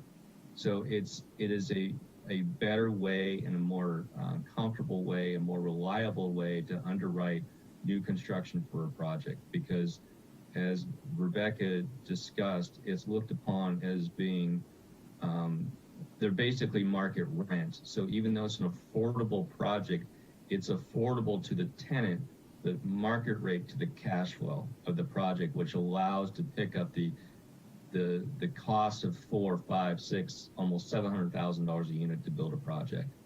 So that's why, from a lending standpoint, project-based vouchers are viewed more favorably than to look at it from housing choice voucher. Well, since you have your finance hat on, it sounds like it would be a better bang for the buck for a potential project to be project-based from a lending perspective. No, that's backwards. That project-based vouchers are a better way that a lender would look at. Now, they're all different. All lenders will always, but there is a consistency in how they are underwritten. And the consistency is consistent and reliable cash flow. And a project-based voucher provides that at a much stronger level than a housing choice voucher to a project. Okay, thank you. Just, an interesting conversation. Have we ever had anybody apply for the project-based vouchers that have existing properties? I'm sorry, are you talking about families applying? Do we have existing? No. I mean, basically, it's three categories, right? New, rehabilitation, or existing. So if you have an apartment complex that's been there for 15, 20 years, have we ever had anybody in that category apply? I don't recall any. Parkwood. And if, sorry, to interject, in January of 2021, I believe the Housing Authority awarded 8 project-based vouchers to Del Nido Apartments. That's right. And that's an existing complex, and that was to help stabilize the financing of that project and allow them, I think, to do some rehabilitation. Is that exactly correct? Yes, and that's a great example of the way that the funding can be used for getting new units online as well as preservation of units, because that only took 8, I believe, vouchers to get them the funding that they need in order to work on some of those rehab projects. So we have Parkwood, Del Nido, as well as the Rosenberg building was an existing structure when the project-based voucher contract was awarded. That was one of the very first project-based voucher contracts in the country. And Bethlehem Tower was also existing when they applied. And that was part of a preservation transaction as well. Yeah, the interesting thing about that probably is, again, for a different day for more discussion, but my guess is that the people that know more about affordable housing are the ones that are going to pick that up. The people that are out there, the mom and pop owners of rental units, aren't going to be maybe as aware or kind of put two and two together to think that they might also be eligible and apply. Just something to consider going forward in terms of solicitations.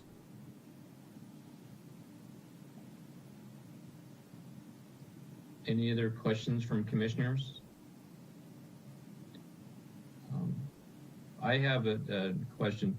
So we're talking about project-based vouchers being 20 to 25% of what number? Is that the number of overall vouchers or the Yes. city of Santa Rosa has at this moment in time? Exactly. Now, there are two types of vouchers. That does not include VASH vouchers or does include VASH vouchers? That does include VASH vouchers. It's our total portfolio. So the increase in the 20 to 25%, we're going to focus on projects that target, and Rebecca, you know the term better than I do, homeless in terms of initially homeless getting into units. Correct. And then also veterans projects. Correct. Okay, and then you mentioned something, this has come up in prior meetings. So say a family goes into a project that has project-based vouchers. They're in there for a year. They decide they want to move. They don't lose their voucher, is that correct? They can go to another project. So then that voucher stays with the tenant, the household, and it can go into another project. However, the project itself does not lose that. So you're basically increasing the amount of vouchers you have. What? Right. So that's right. A very good point that needs to be made. But so allowed for project-based vouchers means that you can increase the number of vouchers in circulation. Is that correct? Yes. I mean, the number of vouchers on our contract with HUD, that stays the same unless we get new vouchers allocated by Congress to our jurisdiction. But it does the way that it impacts the waiting list is that so a family moves into a project-based voucher unit. If they choose to vacate that unit, the housing authority refers another family to that unit from the waiting list. So it's still addressing the waiting list demand. The family that previously resided in the unit does not lose their assistance. They get to take it with them wherever they go. That can be, to another state. That can be to another unit in Santa Rosa. And then the project does not lose the assistance either, the market rent on that unit, because we're going to fill it again with another family from the waiting list. So how does that affect because there's a cap that HUD provides in terms of vouchers, both Section 8 and VASH. So if that situation happens a lot, so you have a 40-unit project that's project-based, and after, say, 5 years, 20 of those units, those tenants that lived there for a year qualify, move out, and now you have an extra, you don't have 40 units in circulation, you have 60 units in circulation. You follow the math? Yes. So if 20 families move out of the project, they have tenant-based vouchers, and the project has 20 units to fill from our waiting list. So, but you started with 40 project-based vouchers, and in this example, say after 5 years, you could have 60. 20. The contract is a fixed number. We are allowed to amend it if that's something that both parties, the owner and the housing authority, are interested in. If I'm understanding your question, you're talking about the contract on the property? Yeah, the project doesn't change. So that still always will have 40 units. It's there. It's committed for 20 years. But a tenant, a household moves, they don't lose their voucher. And over a period of time, and I'm just choosing 5 years, say 20 of those tenants move out after a year, they would keep their 20, the project keeps its 40, and you started with 40 project-based vouchers, and now you're at 60. What does that do to the total? Well, it moves through the total number of units that we have under our contract with HUD stays the same insofar as no matter how many project-based voucher units we have, the total number of contract units that we have with HUD, so that's known as our annual contributions contract or ACC. Right now, that's 1,903 units. It's been that way for, I think, about 2 years now. The most, and in the time that I've been with the agency, just as an example, that went from 1,400 to 1,900 roughly under contract with HUD, and the vast majority of that increase in the number of vouchers that we have in this jurisdiction, that was related to VASH. So as new funding sources through the voucher program become available over time, we might see an increase in our ACC units, our annual contributions contract, which is the total number of vouchers in the jurisdiction. And we will have a certain number of those dedicated as project-based voucher units. So what happens is not that the contract with HUD changes or increases. What happens is that our waiting list moves faster. So we have just sort of more circulation of our voucher resources. Also, it would affect the utilization. That 93% that you were estimating would go up if those people were to move out, and until you got to a finite. If it's finite, because once you get to 100% without any approval from HUD, you would have to draw the line and say no more. We can't allow any more people into. We cannot allow any more people to have vouchers. Right.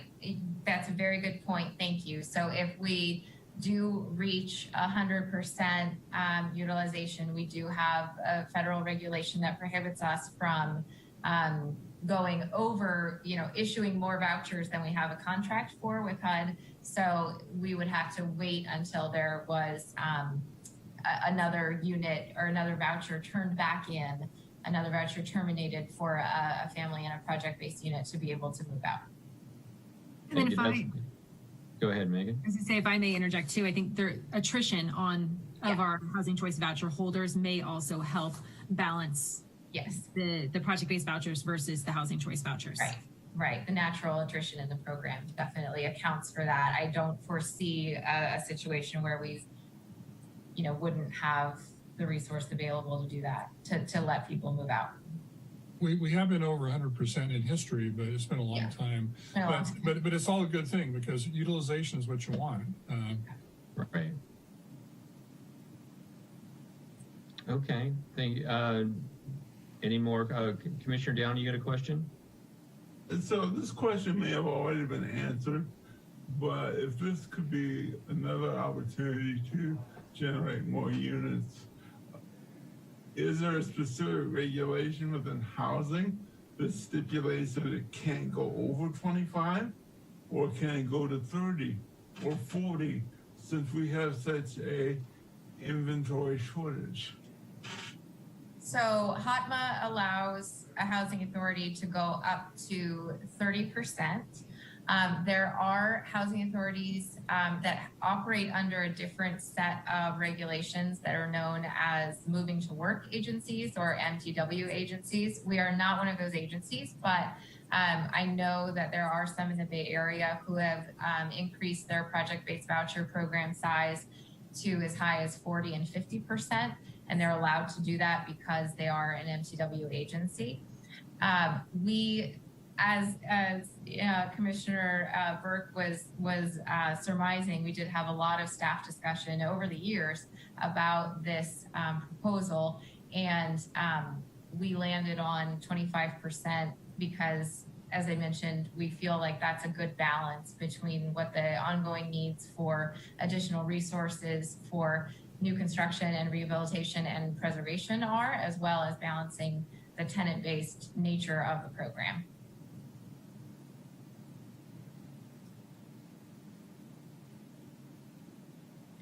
Any other questions from the commissioners? Hearing none, I'd like to go ahead and open it up for public comment.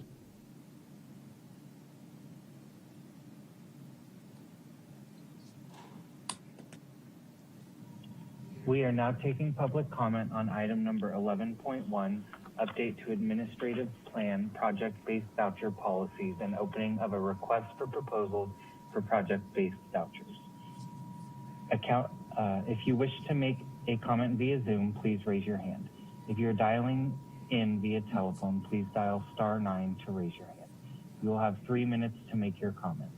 The countdown timer will appear for the convenience of the speaker and viewers. The first speaker will be acknowledged and invited to speak. Please make sure to unmute yourself when you are invited to do so. Your microphone will be muted at the end of that countdown or the conclusion of your comment. I do have one public comment. Our first speaker is going to be Gregory Fearon. Gregory, can you hear me? Yes, I can, Mark. Can you please confirm that you can see the countdown timer on your screen? I can see it. Okay, thank you. Your time starts now. I'm speaking in favor of the proposal, and I want to tell you why.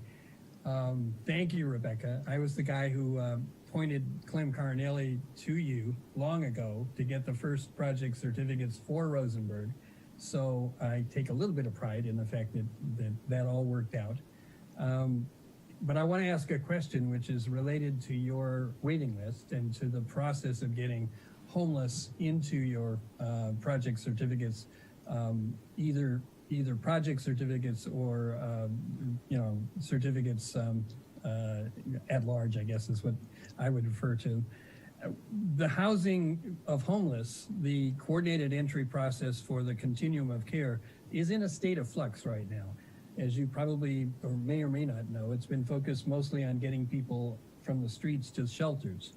And it hasn't done very much about getting people from the shelters to permanent housing. And that's partly because, as you would probably guess, the folks who are in charge of the permanent housing have their own waiting lists and don't really trust the homeless continuum of care or anybody else to prepare people and effectively, organize good applicants that will survive in a permanent housing or even a permanent supportive housing. But I want to point out that that's changing, that the continuum of care is putting out an RFP soon for a new coordinated entry provider. Catholic Charities is getting out of the business of it. And they're looking for someone who's going to be trying to get people from shelters to permanent and permanent supportive housing. That puts another sort of clash in my mind between navigators or folks that they're going to hire who are going to be trying to prepare people to get from shelters and anywhere, interim, like we're trying to build in Saves, to permanent housing, to the projects that also are going to be on your waiting list. So I guess my question is, have you given much thought to the process of trying to help coordinate the movement of homeless who are ready for permanent housing without having everybody compete against each other for who's got the best applicant and who's ready for it? Just a thought, because it'll represent another potential set of chaos if we don't try to figure out a way of working together. Thank you.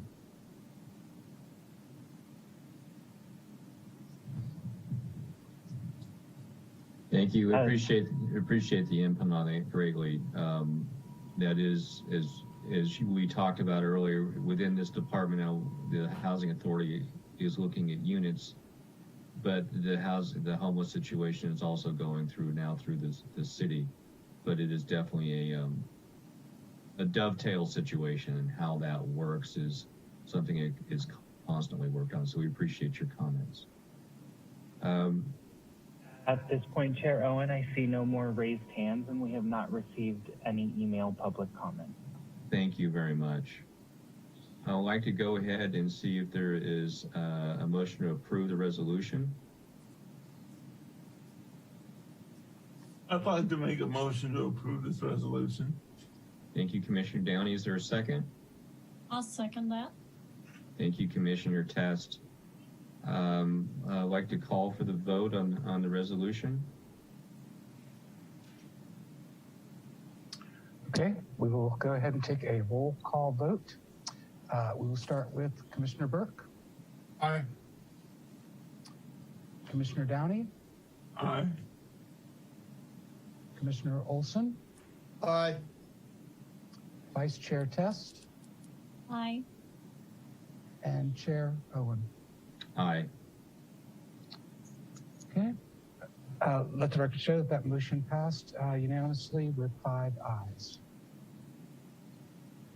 Thank you very much. We'll move on to item 11.2, which is the Home Investment Partnership Program Tenant-Based Rental Assistance. If I may, through the chair, I think there's a second part to that agenda item that you need to make a separate motion to approve the release of the RFP. Oh, thank you. Do we have a motion? I'll make another motion to approve the RFP. Thank you, Commissioner Downey. Is there a second? I'll do that second. Thank you, Commissioner Test. And we'll take that to a vote.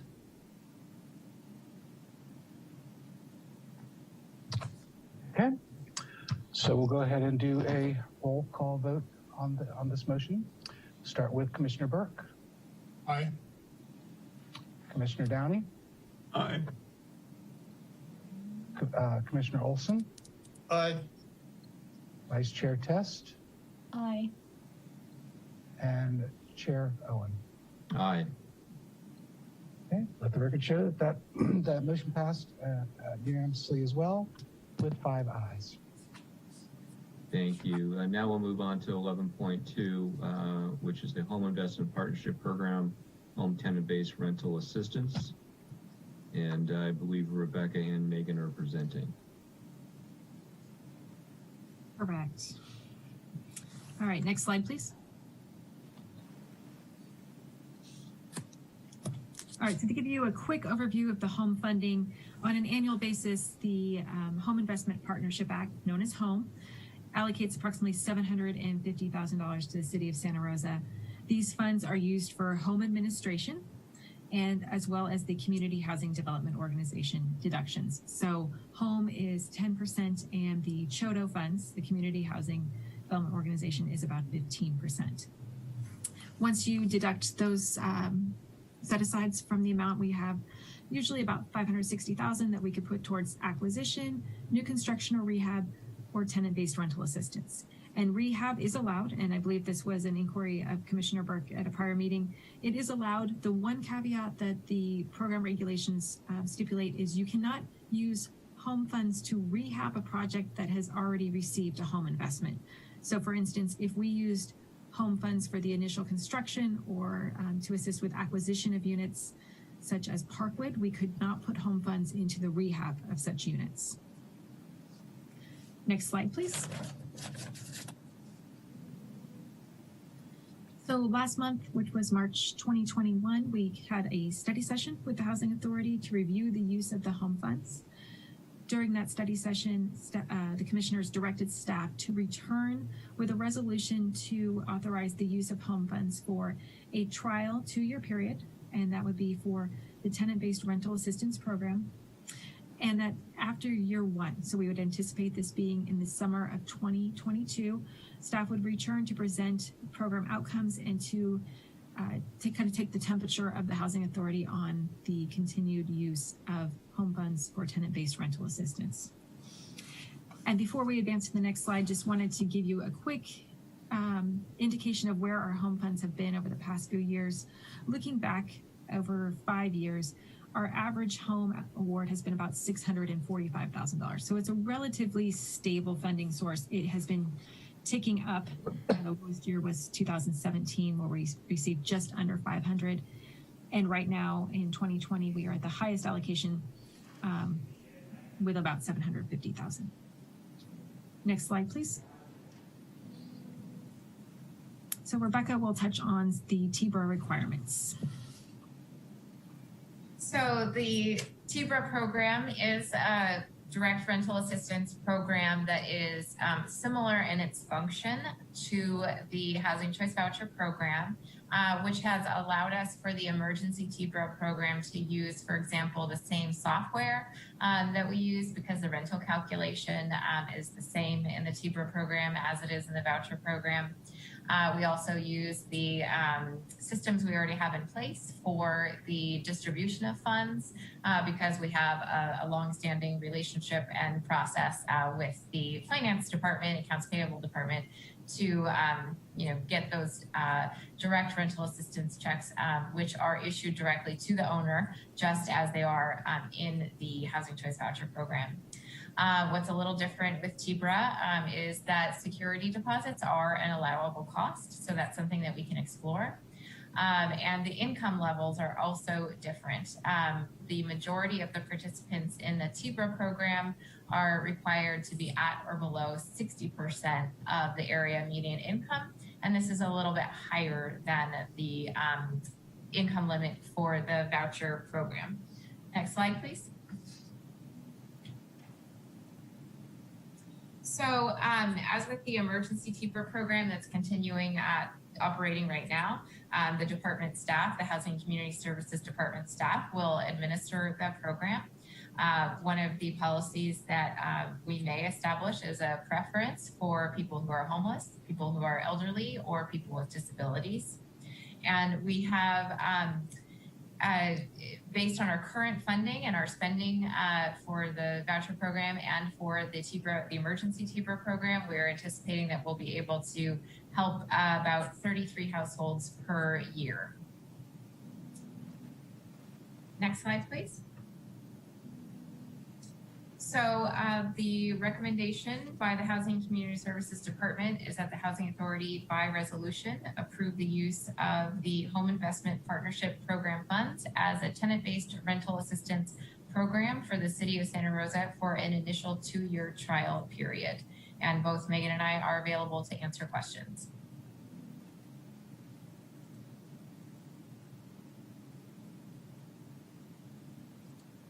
Thank you, Rebecca. Any questions from commissioners?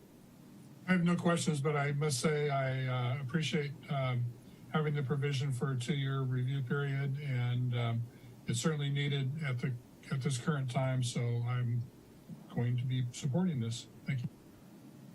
Thank you, Commissioner Burke. Any other questions or comments? Vice Chair Test? Yes, hi.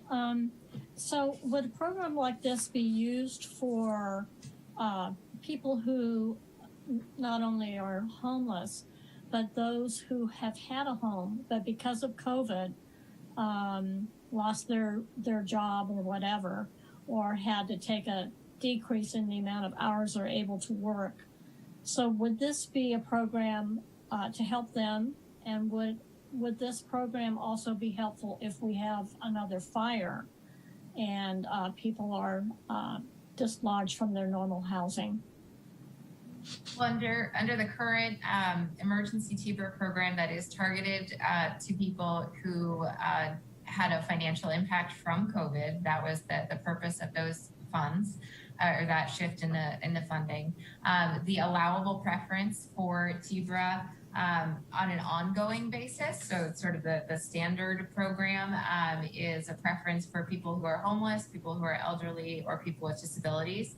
So we can explore as to whether or not we can, do some targeted marketing to people who, for example, continue to have experiences from COVID, or if, as you mentioned, there's another fire, something like that displaces people under a disaster. And that's something that we can explore if we're able to set one of the preference categories to attract those applicants. So that could happen at some point in the future if we decide that's the direction we want to include. Right, so long as it's allowed within those allowable preference categories. Yes, thank you. I got a question. So if our targeted groups are met, could this be irised out to include more income sensitive people, given the outrageous nature of rent in our local jurisdiction, without going through the whole gamut of, quote, extreme and moderate low income housing. I mean, just average people making an average salary, are moving to Texas because they just can't afford to live in Santa Rosa. So I'm wondering if this could be a way to mitigate the exodus, provided that our targeted groups are met. I think that's, certainly the hope. Again, the income limit for the TBER program is a bit higher. So if we certainly have had the experience in the voucher program where we find families who are over the income limit, but still can't afford, their rent. And it's always unfortunate to have to turn them away. So this might give us a little bit more flexibility in terms of the income limits. Well, I'll be voting for this. Thank you. Commissioner Olson, any comments or questions? No, I don't. I question whether it's redundant, but I think I'll vote for it. Do not hear any more questions. Go ahead and open it up for public comment.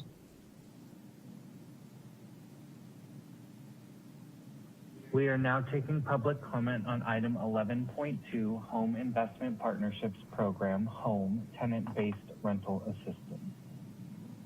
If you wish to make a comment via Zoom, please raise your hand. If you are dialing in via telephone, please dial *9 to raise your hand. You will have 3 minutes to make your comment. A countdown timer will appear for the convenience of the speaker and viewers. The first speaker will be acknowledged and invited to speak. Please make sure to unmute yourself when you are invited to do so. Your microphone will be muted at the end of that countdown or at the conclusion of your comment. Chair Owen, I do have one public comment. Our first speaker will be Gregory Fearon. Gregory, can you please confirm that you can hear me? I can hear you, Mark. Can you please confirm you can see the countdown timer on your screen? Yes, I can. Okay, thank you. Your time will start now. The inevitable follow-up to the comment I just made is, okay, so there's 500 people on the coordinated entry database right now who are all SSI, SSDI, they're all disabled, they're all elderly, and they're all homeless. So where's the waiting list? How do any of them be considered for what you're now trying to decide?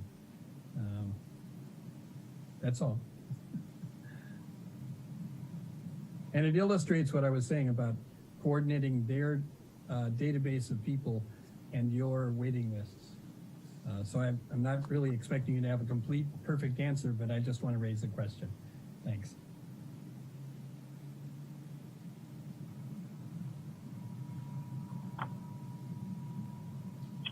At this point, Chair Owen, I do not see any more raised hands, and I have not received any email public comment.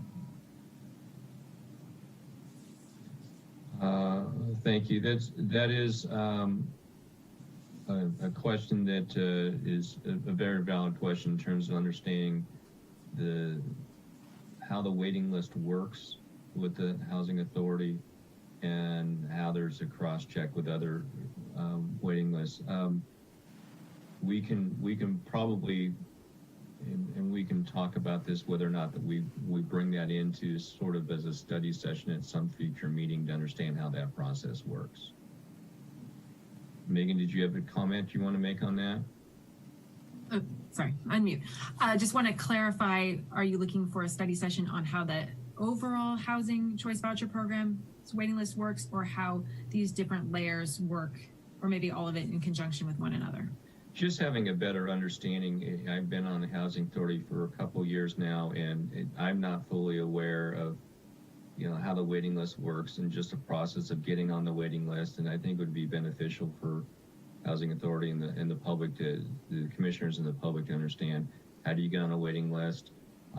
What are the sources for those waiting lists? Are they cross-checked with other agencies within the community? I think that would be a good It doesn't have to be a long presentation, but just have a general understanding of this is how that process works. Certainly, and I think that it might be very timely as we are looking at when to open our waiting list. So having that in advance of the waiting list opening would be informative to the public. Thank you. Not hearing other comments, looking for a resolution. Motion to move the resolution. If you would like, I could make the motion. It would be a resolution of the Housing Authority of the City of Santa Rosa approving the use of Home Investment Partnership Program funds for tenant-based rental assistance for a 2-year trial period beginning July 1st, 2021. Thank you, Commissioner. Waive the reading of the text. Thank you. Is there a second? I'll second.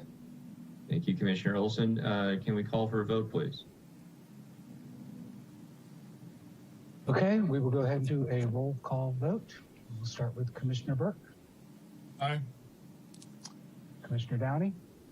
Aye. Commissioner Olson. Aye. Vice Chair Test. Aye. And Chair Owen. Aye. Let the record show that the motion passed unanimously with 5 ayes. Well, we thank you very much. We've come to the conclusion of today's agenda. I appreciate everybody's time, and Megan, you and your staff, again, have done a phenomenal job. We appreciate all the work that goes into these meetings and everything you're doing Thank you very throughout much. that, besides just doing this. It's greatly appreciated and very professionally put together, and thank you very much.